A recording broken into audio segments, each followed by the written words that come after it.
All right, man. How easy is it to use Bitcoin for, sending a payment or receiving a payment? Bro, it's so ridiculously easy, okay?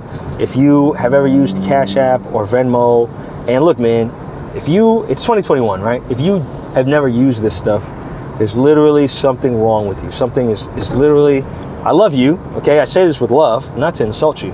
There's something you need to fix up here. You're not seeing straight, okay? You need to get with the times. If you're still like, no, man, I want the cold, hard cash. Give me the dollars, bro. It's about that paper, boy. Nah, like it's not, okay? Get with the times, save your loved ones, effort, time, and all that. Just have them do and send you the money, okay? And that's how Bitcoin is all I got to do is give you an address. You send me, you copy that address, paste it into the send portion of your transaction. Boom, you send the payment. It's done. And because it's the Lightning Network, it happens instantaneously, and there's very little fees associated with it. So, before the Lightning Network, Bitcoin took 3 to 6 hours to settle up the transaction. Like the money was in your wallet, but for it to fully settle up and say, okay, it's been completed, because of how secure Bitcoin is, it took that long. And it was, even though that's a long time, that was still way faster than your bank, which can take a minimum of 3 business days and up to 2 weeks. Yeah, they might give you the cash in your account, right? But if anything happens between now and then that they were unable, to secure the funds from the receiver, they're gonna give you a chargeback or whatever it is. They're gonna give you some problems for it.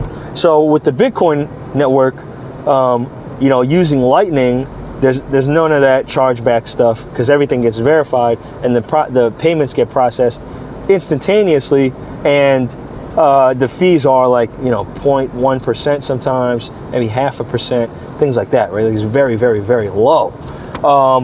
You got to think about the benefits of this, right? So, let's say El Salvador, for example, somebody can send money via Bitcoin to El Salvador as a remittance payment, and because El Salvador accepts Bitcoin as legal tender, that money is able to be spent immediately, like at Starbucks or McDonald's or whatever, you know what I mean? That money is available right now as a remittance payment for somebody. It didn't cost 3% in fees. It didn't require going to Western Union because the person at the other end didn't have a bank account. All they had to do was download an app, right? People have phones in El Salvador, and people don't have bank accounts in El Salvador. It's crazy, okay? All right, so what else can you do? Twitter just integrated the Lightning Network as a tipping mechanism on the platform, okay? So you see a tweet and you're like, yo, I like that tweet. I agree with it. It vibes with me, right? And you can say, man, I appreciate that person who posted that tweet. I could hit the like. I could also hit the share and retweet it, but I can also send a tip, okay? I can send a tip using Bitcoin on the Lightning Network, and it happens instantaneously, 0 fees almost, and it's global.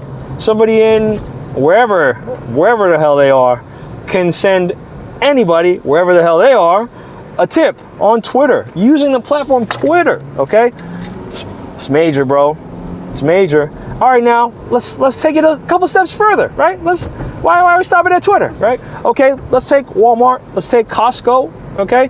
Bro, they're paying 3%, sometimes more, right?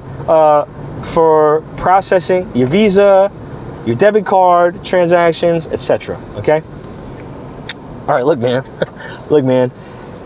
Do you think that these retailers would be incentivized to bring their fee that they pay from 3% to 0.1% to 0.5% even? You know what I'm saying?